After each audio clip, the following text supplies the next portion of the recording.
Hey guys, what's up? It's me, Thomas. Tonight we're back here with the Green Scorpion once again. Time for Weapons Month with the top 10 video game snipers. So yeah, these guys are angels of death from far away. You'll see how big of these sniper ranges they get. So, without any further ado, be sure to like, subscribe for more. Hope you guys enjoy. Let me know your favorite sniper. Let's go.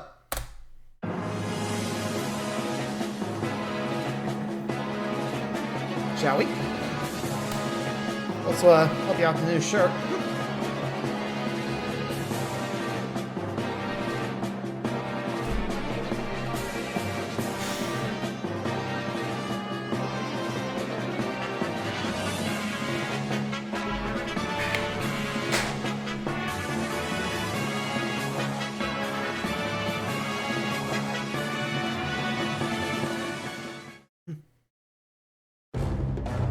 Go.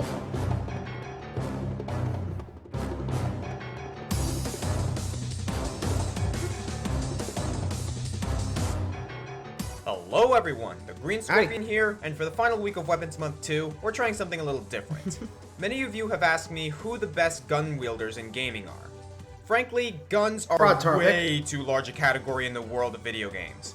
But I don't like to disappoint my fans, so I narrowed it down to my personal favorite gun in gaming, the sniper rifle. Why fight a battle when you can stay on a safe ledge and off your enemy with a single click? If you don't like being in the thick of things and prefer clever use of landscape off a level, sniping might be your calling. It's not for everyone, however. It takes patience, dexterity, and a steady finger on the controller or mouse. At least in first-person shooter games. As you'll find, many of my favorite snipers hail from all sorts of other genres. Still, the bases are the same. They have killer range and deadly precision, and although in real life a point-blank shot from a sniper rifle will blow your neck off your shoulders, video game snipers have trouble at close range, meaning they either need to be good at keeping away or have tactics to fight or escape up close. A few quick ground rules. We are looking at characters, though I want to give an honorable mention to all of you Counter-Strikers out there who mastered no-scoping and made the online world fear the snipers. Also, though some people such as Sheenon and Gordon Freeman are considered snipers, we aren't looking for people who use bows and arrows. We did that already. Yeah, that was the archers. Sorry. They may be watching. This is the top 10 greatest video game snipers. As usual, only games I've played, and only one per franchise. Let the final countdown of Weapons Month 2 begin. Sights up. Steady aim.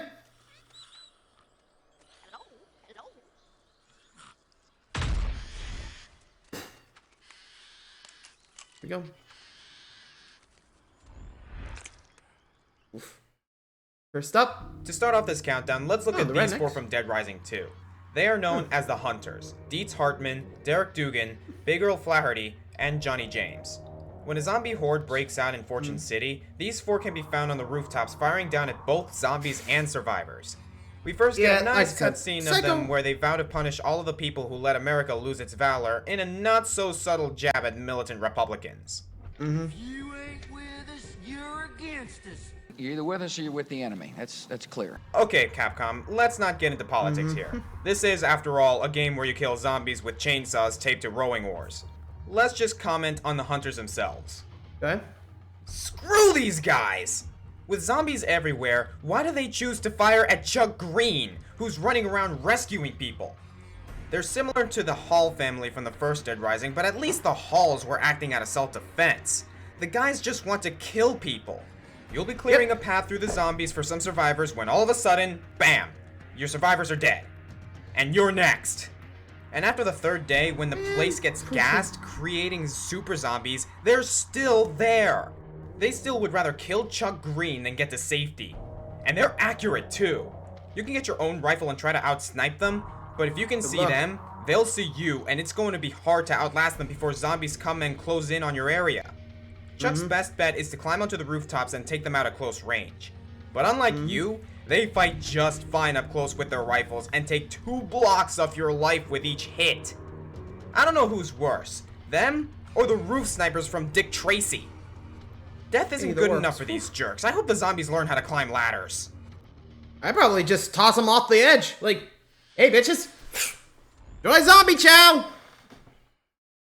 That's what I would have In done. Mega Man Battle Network, every electronic device is connected to the internet, and rather than cell phones, people have individualized characters named NetNavis who help them with various tasks. And PETs, But with don't so forget much that, internet pets. dependence, viruses have become a major form of terrorism, and it takes elite duos to keep the world safe, like Lan Or and in Mega this Man or Raika and Searchman. Lan meets Searchman. Raika in Mega Man Battle Network 4 at the Red Sun tournament. Raika has come as a lieutenant to represent his country Sharo and show off its military prowess. He is cold and calculating, and dismisses Lan as a minor threat. Though We'll Mega see. Man and Lan behave more like best friends, Searchman looks and plays the part of a soldier to Raika's orders. His This is search fun. rifle is said to be able to delete viruses in different servers. This is shown more in the anime, but I don't know that too many people ever watch that. Though I like Searchman, his seen a design, few. and his no-nonsense demeanor, it's unfortunate that his abilities as a marksman were only ever implied. In-game battles, he can throw grenades and use satellite lasers. But on the 6x3 grid battlefields, he only has one move that really lets him snipe. And that gets even tougher if you use the area grab chip. He returned with Raika in Battle Network 5 as a member of Proto Man's crime fighting team, and a misunderstanding gives Mega Man the chance to fight him again, but it's largely the same. It's a shame, there's something I really like about him too. But when he's not getting cheap deaths against Mega Man, he's got his sights fixed on viruses all over the internet. Yeah, it Man, sounds I really about wish right. I had him instead of my crappy antivirus software. Don't we all? Be handy. What if we ever will get our own NetNavis? With the AI. Cardell Not Sharpeye surprised. is a hero in Defense of the Ancients, Sharpeye. which, as you may know from watching my other videos, started as a Dota. mod of Warcraft 3. The real-time strategy had a unit in the human army named the Riflemen. These units were dwarves armed with blunderbuss rifles, which, of Blunderbuss? course, were ahead of their time in the world of Azeroth. These infantry were great, but the Defense of the Ancients mod took the Rifleman model and used it for a hero called Dwarven Sniper. At least, that was the Or title. Sharpeye. His name was actually Cardell Sharpeye, but There you gamers go. usually called him by his race and class. Sure, it still looks like Harsh? a blunderbuss, but with the highest attack range in the game, Sniper is definitely appropriate. When Dota 2 came along as its own entity, separate from Warcraft, Cardell came with all of his abilities intact. Only now he has a new look and is no longer a dwarf. I guess I didn't want anyone suing. Cardell isn't Fair. very ability focused, preferring to shoot down whatever he needs to. Two of his abilities, Headshot and Take Aim, passively increase his range and give him random chances for bonus damage. With AKA Take crits. Aim maxed out, he can shoot down a tower while out of its sight, making him a great lane pusher. His other ability, Shrapnel, fires a cloud of jagged metal from a secondary barrel of his gun, making an area on the ground that damages and slows enemies who pass through it. And his ultimate, Assassinate, basically lets him do an insane amount of damage to a visible enemy from anywhere on the map. And Seriously? because he's an agility champion, most players build him with items that increase attack speed, making him a rapid-fire railgun. He was actually one of my favorites when I used to play Dota, and his successor is one of my favorites in a similar game I play now. Maybe you've heard of it? Well, League of Legends? we'll get there later, so hold that thought. I'm pretty sure y'all know what it is. League of Legends. One of the few games he talked about a lot of times, you know? Which, again, he's more of a MOBA, I'm more of just story-driven games. So, good start, good start. Well, let's keep going. Kind of curious to see who else. Let's go. So far, not a lot of first-person shooters. 7? Let me just start by saying this. Go ahead. Irvine Kinneas studies Oh. at Galbadia Garden and graduated as a Right. sharpshooter. Really? He majored in sharpshooting. How many credits does that take? Is there a sharpshooting minor? Because I'm looking to straighten my resume. Why not? Anyway, Irvine is actually a master of firearms in general, but joins Squall in Final Fantasy VIII when the team needs a sniper to take out Sorceress Edea. There are two main character tropes when it comes to snipers. There's a friendly sniper who looks at his work as a game or as a way to take care of his buddies, such as Cardell or Captain McMillan from Modern Warfare. And then there's the cold sniper, who's killed so many people and literally distanced himself from everything so that he has little to no emotion, such as Searchman or Shinon.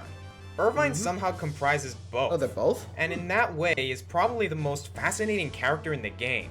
Certainly more so than Emo Squall or Brainless Zell and Selfie. When he first joins the Ouch. party, he's kind of ostracized by Squall and, well, by himself. He's a ladies' man and hits on all the women with his loneliness of a sniper routine. But if you take the time to talk to him at points, you'll find that he really buys into that he's alone. So when his moment comes to take a shot and he chokes, realizing that he, and in fact the entire party, has a connection to this sorceress, he feels genuinely bad and wants to help the group. His characterization is out of the forefront and best found by talking to NPCs during his segments or having Squall talk to him on the boat. In a prolonged segment between missions, he even organized a shindig to lift everyone's spirits and bring Squall and Renoa together. He may have missed his shot at Adia, but this cowboy makes a good wingman. But let's talk about his combat abilities. Or at least, let's try. The junction system in Final Fantasy VIII makes it so that all the characters are basically interchangeable, depending on what magic you've junctioned to them. The only differences are in the weapons and limit breaks. Irvine proudly flaunts his PhD and with a rifle that, at the game's convenience, is either a sniper or a shotgun at any given time. Maybe it's both. I mean, Squall has a gun blade. His limit break shot gets more powerful the more times you mash the R1 button in an allotted time. So Irvine's got to be quick with his trigger finger, but swift with his aim. There's not really much more to say, except that I really like how this guy goes from the outcast on the rooftops to the heart of the group. Always keep that sniper healthy. Could help out. Oh, well, we know what's coming next. Another Halo character! How about that? Well, it is about time we put a first-person shooter on a list about sniping, right? True. Halo Reach is a very melancholy prequel to the original Halo, since all of the fans know that things on Reach don't turn out too well. The game follows the Noble team, made up of you and a group of lovable soldiers who take turns dying dramatically throughout the course of the game. One member of this team is June A266, or Noble 3, the team's tactical specialist. While you're in the thick of it with Emil and George, June's keeping an eye on things from above. And man, he never shuts up! His psychological reports from the UNSC dictate a disconcerting detachment from the lives of his comrades, which makes sense since he's far away from it. But those close to him prefer to say that he just keeps a level head while he's under pressure. I mean, Throughout considering what missions, you're fighting he'll give you against, lots of I'm not intel surprised. on the surrounding area, and more likely than not, will take out a fair share of brutes and grunts before you have the time to cower from them. He can be a little chatty over the radio, which annoys his superiors, but he gets away with it because most of his banter is actually extremely pertinent information that guides Noble Team through missions. He's the radio helper done right, and he's more than a disembodied voice. He's a source of disembodied heads. Also, he's the only one on the team who might have actually survived. At least we can't say that for sure. He leaves Sword Base on a convoy, but then he's never heard from again, even in the Halo sequels. Is there a plan for him to return in Halo 5 or 6, perhaps? Not that I've seen. Well, anyway, no I 5 think this yet. guy is justified if he really has his disregard for the team. It's a defense for him. Some of it tells me Think how hard it must be for him to watch so many of his good friends die while he stands around and watches. Unfortunately, that's his job, and at least he can keep a sense of humor while doing it. Sounds about right. But yeah, I think the UNC may have just given up on him. Anyway. Metroid Prime Hunters for the DS was pretty disappointing for its poorly conceived single-player campaign, but it laid the groundwork for what could have been a great online first-person shooter franchise. Samus's 6 new rivals are very diverse and have their own styles. The fan favorite by far was Trace, a parasite of the Kraken Empire searching for the treasure of the Alembic Cluster so that he may use it to feed more worlds to his ravenous race. Cheap as hell is the first thing that comes to mind with this guy. Each character has a specialty secondary weapon, and Trace's is the Imperialist, a long-range laser that basically kills anything with a good headshot. Trace's arm may not be a rifle per se, but Trace is certainly a sniper, so I'm counting him. If Trace can just find a good vantage point, he's set. The zoom in on his weapon makes lining up shots much easier, and even if he grazes their body, it's still a good bit of damage. The problem with the laser is that it leads enemies right to him. But Trace has 2 natural defenses for this that no other hunter can boast. 1. He turns invisible while standing still. Even if Samus or Cannon tracks him to his platform, it will still take some observation to pick him out. Meanwhile, Trace can hit them at point blank with the Imperialist and send them the way of the Chozo. 2. His alternate form. Just as Samus has the Morph Ball, every hunter has an alternate form for more close quarters battle. Trace contorts himself into the Triskelion, a tripod-like insect that can lunge at enemies and rip them apart, or just lunge away and find a new place to hide and snipe. I always Sounds found alright. it interesting how Trace kind of looks like the Olympic spirits Samus meets at the end of the game. Also, in Triskelion mode, he greatly resembles the Aang from Metroid Prime 2. Probably a coincidence, but given Weevil's ties to the Space Pirates and Sylex's ties to the Federation, it is possible that Trace has more significance in the Metroid universe than meets the eye. Well, we'll too probably bad they never couldn't know follow it now up. since the Metroid Prime trilogy is being faded out of continuity, and Hunters was a spin-off of Metroid Prime to begin with. And sure, Gorea kind of absorbed him with the other rival Hunters, but if Ridley can come back 20 times, why doesn't Trace get a redo? I wouldn't mind seeing any other Hunters back again. It never really made sense that they would have teamed up in the end anyway.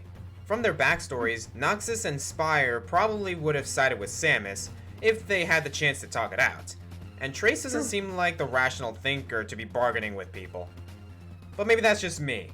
I guess it isn't such a loss if I stop getting insta-killed by the Crimson Beans out of nowhere. Oof. Yeah, I'd probably be pissed too. And number 4. Also, I think it depends on the threat. If there was ever a character that made the player feel like they were a tried and true sniper, it's this guy. Agent Falcon is an agent under the United States anti-terrorist group that is deemed to be the greatest sniper in the world.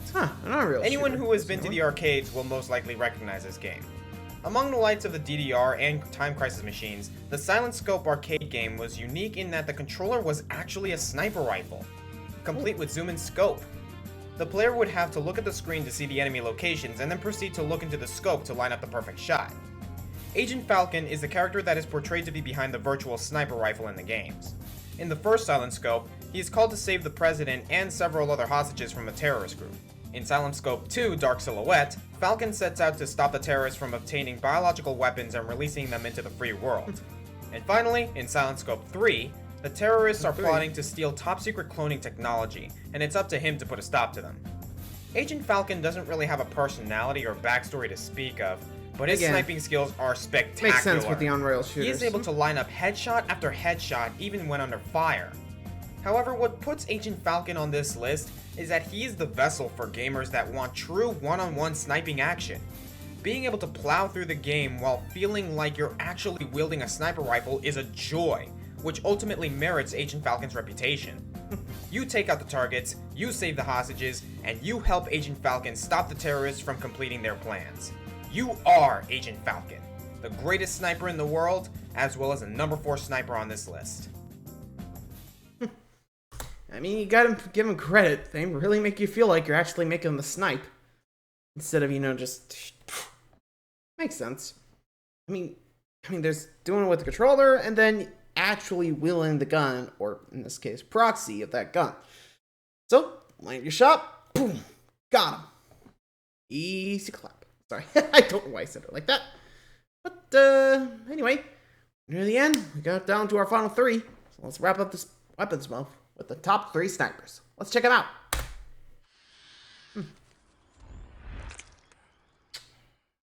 First up, obligatory League of Legends character! Hey, there you are. When I said that Cardell Sharpeye inspired a future character, I of course was referring to Caitlyn, the Sheriff of Piltover. I talked about Piltover and how Jace now defends it from the other countries, but long before he came in, Caitlyn was keeping the streets clean of organized crime. Having made Piltover one of the safest havens in Runeterra, she now uses her detective work to hunt down a mysterious cat burglar that has been robbing Demacia blind, and has entered the League of Legends to get more clues. In-game, Caitlyn is an AD carry, much like Ashe and Draven, and in my opinion, one of the best due to her range and damage output. Her passive makes every 7th shot she fires a headshot, dealing critical damage. Piltover Peacemaker is a skill shot that fires through multiple enemies for damage, scaling off her increasing attack damage stat. Damn. It takes a second to wind up, but a good player can land them with practice.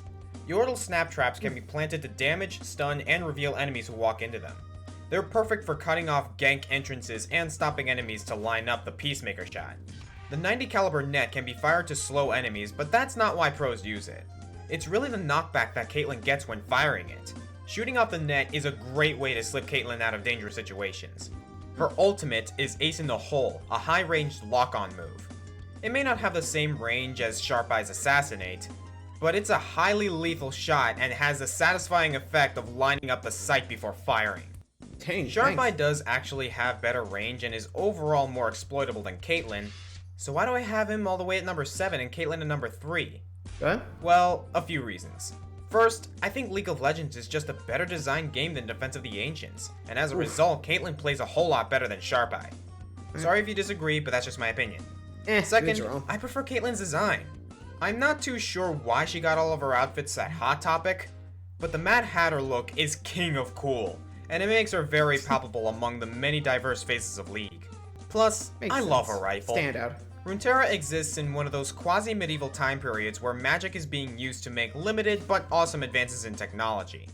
Caitlyn's rifle looks like a prototype, and even falls apart when she taunts someone, but it's just so cool. All the magnifying lenses and the adjustable At least you tubing, can put it back it's together. a tinker's That's dream. good at least. And if you look closely, she isn't firing bullets. She's firing cogs, which are a symbol of Piltover, it being the city of progress. Finally, I think making her a tough, brilliant detective is much more interesting than a dwarf mechanic who, because of legal reasons, loses the dwarf part. Fair enough. Foxy, functional, and great at carrying, Caitlyn is a great sniper, and also happens to be one of my co-writer's favorite champions. Oh, that's sweet. Gotta give your little co-write. Well, there you go. Number 2. Oh, the end. I beg of you, grant me the strength to take this final prey. This is the end. Not what I meant. Not like that. This guy's name There you go. is the End, and he's a member of the Cobra unit. The End is 104 years of age when Naked Snake confronts him, 104. and it's said that all modern sniping techniques are originated by him. Really? The boss battle with him in Metal Gear Solid 3 is one of the most unique and greatest battles ever conceived. It's a sniper duel. There's no music, no arena. You're just two men in the forest of Socraveno, armed to kill. Well, actually, the End doesn't want to kill you. He's been resting up for this fight, knowing that either way it will be his last, and is armed with the Mosin Nagant tranquilizer rifle. If he hits Snake enough times, Snake just passes out and he gets thrown back in prison. Oof. The End is so good at sniping that it borders on supernatural. He can stay in the same place for hours or even days without having to move or stretch, and it's rumored that he can actually heal his wounds with photosynthesis. He is prone to falling asleep in his old age, but he's trained an Alexandrine parrot to act as his spotter, and that's awesome!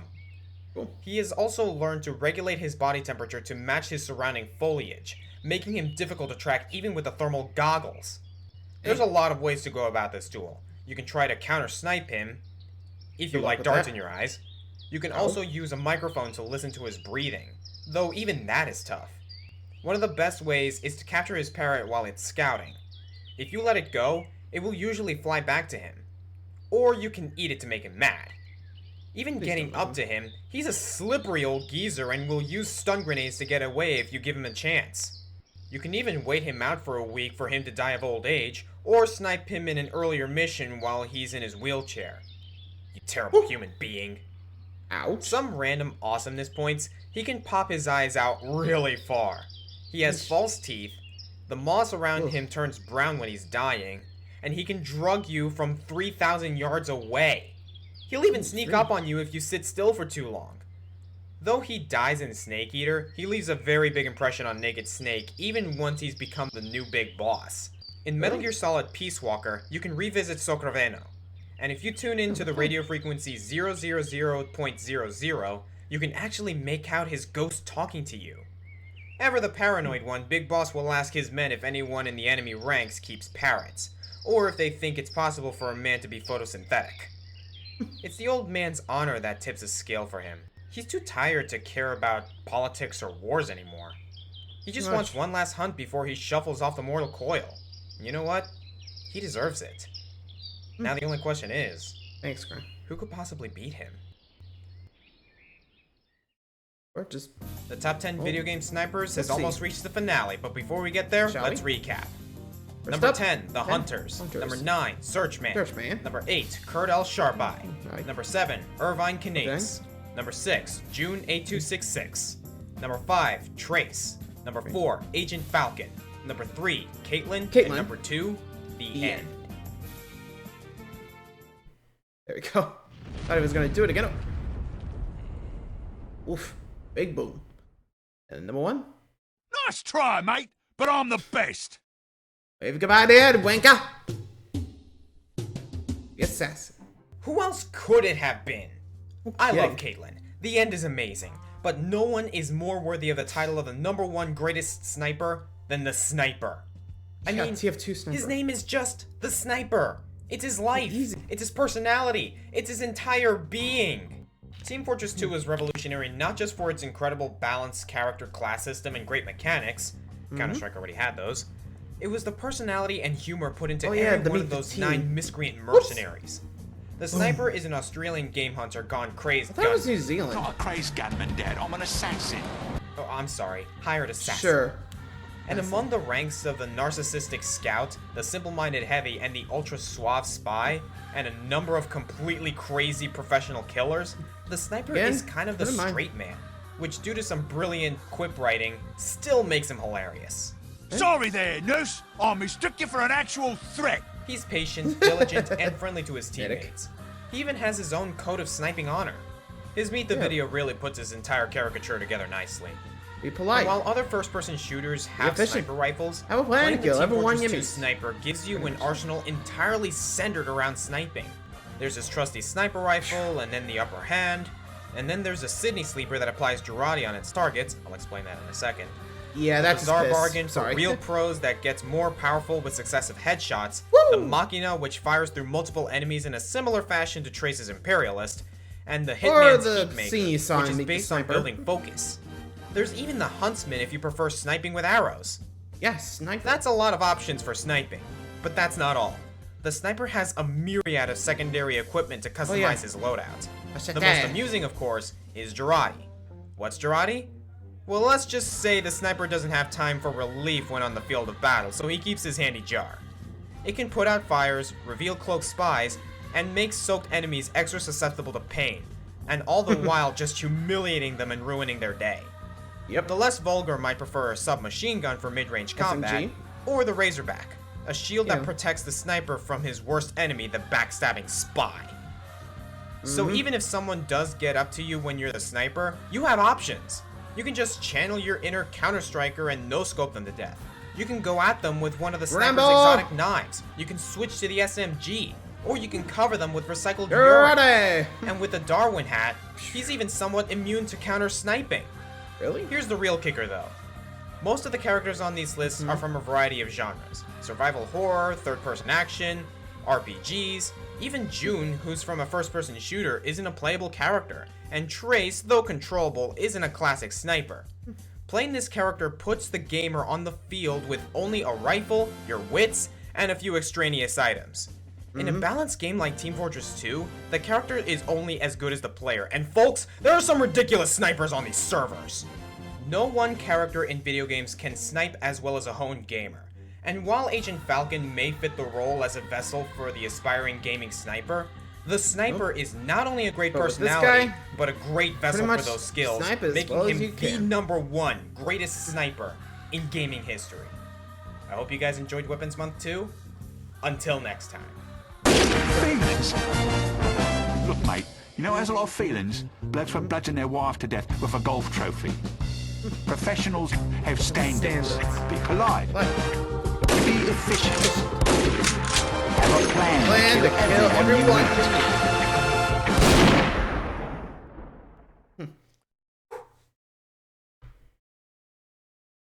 Yeah. Well, I think we can all agree. TF2 Sniper, definitely the best. Well, until next time, guys. Thanks for watching. See ya.